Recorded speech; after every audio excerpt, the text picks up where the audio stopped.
ទាំងអស់គ្នានៅក្នុងថ្ងៃនេះខ្ញុំមកធ្វើបាយឆាម្នាស់ញ៉ាំនេះខ្ញុំមានម្នាស់ចំនួន4អូយឡើងល្អខ្លាំងមែនតើហ្មងណែឡើងធំហ្មងណាបន្តមកទៀតខ្ញុំមានខុនឈៀងពងទាស្លឹកខ្ទឹមស្បែកគួរការ៉ុតខ្ទឹមសជាមួយនឹងម្ទេសទុំទុកបុកអំបិលម្ទេសញ៉ាំជាមួយម្នាស់នេះណាហើយនេះបន្តមកទៀតខ្ញុំមានបាយចំនួន1ចានធំតោះឥឡូវចាប់ដើមធ្វើជាមួយខ្ញុំទាំងអស់គ្នាដំបូងឡើយចាប់ផ្ដើមចិតបន្លែនេះវាស្អាតសិន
ឥឡូវនេះខ្ញុំចាប់ផ្ដើមដាក់ជៀនខុនឈៀង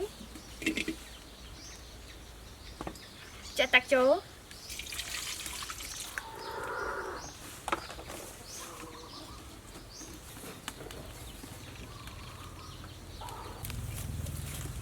នេះឥឡូវនេះខ្ញុំចាប់ផ្ដើមចិតម្នាស់អូយឡើងអូយមែនតើមើលណា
នេះខ្ញុំចាប់ផ្ដើមវាយបង្គា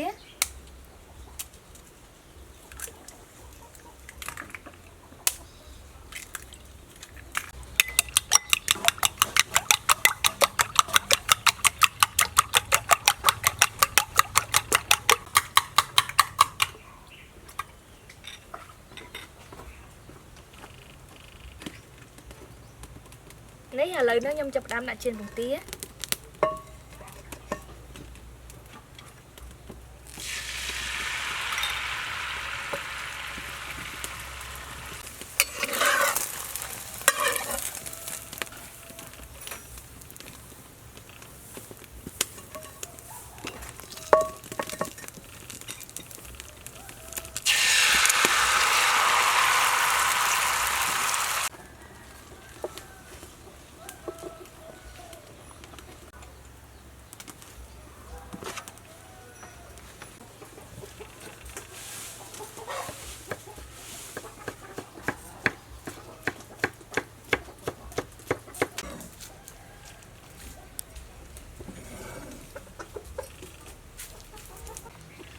នេះតទៅពីរៀបចំគ្រឿងរួចរាល់ហើយឥឡូវនេះខ្ញុំចាប់ផ្ដើមដាក់ចំអិននេះខ្ញុំប្រើជាមួយនឹងប្រេងពណ៌ហើយទៅខ្ញុំលីងជាមួយនឹងខ្ទឹមសត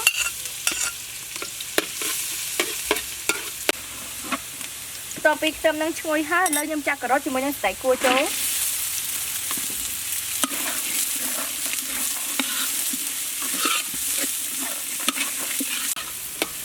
ការ៉ុតហើយនឹងស្តេកគួរឆ្អិនហើយឥឡូវនេះខ្ញុំចាប់ផ្ដើមដាក់បាយចូល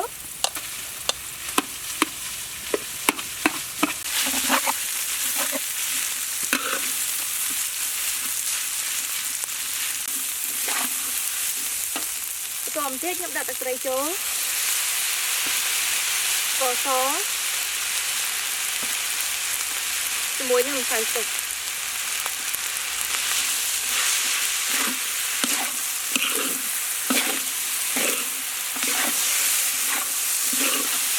ខ្ញុំជាងជាមួយនឹងបង្គាទៀតនេះចូល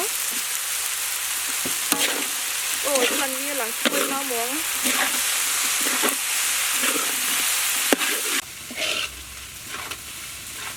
នេះបន្ទាប់ទៀតខ្ញុំដាំម្រេចចូល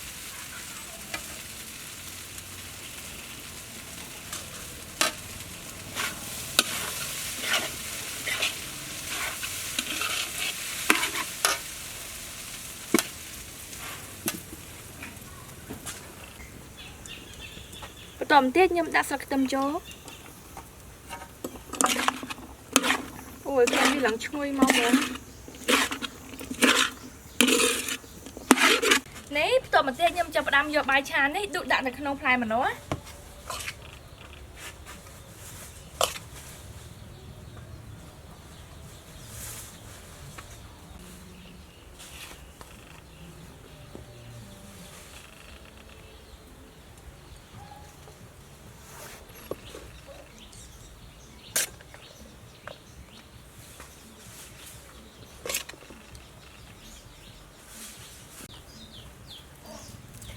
នេះបាយឆាម្នាស់របស់យើងរួចរាល់ហើយតោះញ៉ាំជាមួយខ្ញុំទាំងអស់គ្នាអូយឡើងតំណងញ៉ាំមែនតើហ្មងណាណែ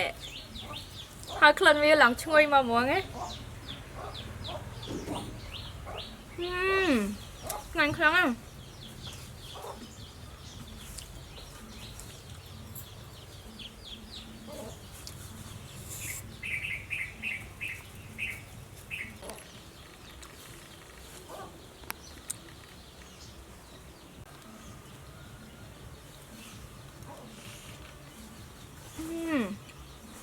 ឈ្ងុយខ្លាំងមែនតើហ្មងណានេះ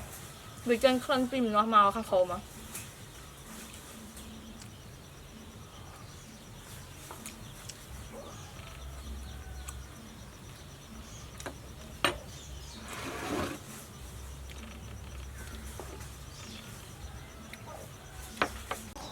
នេះម្នាស់របស់យើងហ្នឹងអូឡើងសាច់ជ្រើមែនតើហ្មងណាហើយក្លិនវាជះមកក៏ផ្អែមដែរឡើងឈ្ងុយមែនតើ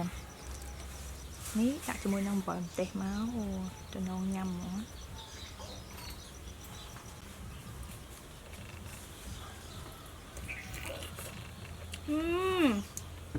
ឆ្ងាញ់ខ្លាំងមែនតើហ្មងណាម្នាស់យើងឡើងផ្អែមហ្មង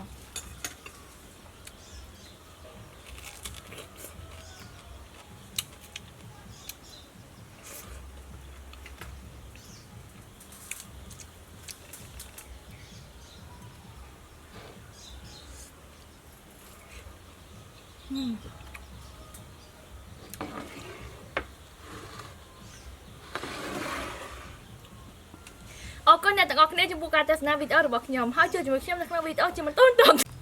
អរគុណអ្នកទាំងអស់គ្នាចំពោះការទស្សនាវីដេអូរបស់ខ្ញុំហើយជួយជាមួយខ្ញុំនៅក្នុងវីដេអូជាបន្តបន្ទាប់ទៀតអរគុណច្រើនបាយបាយ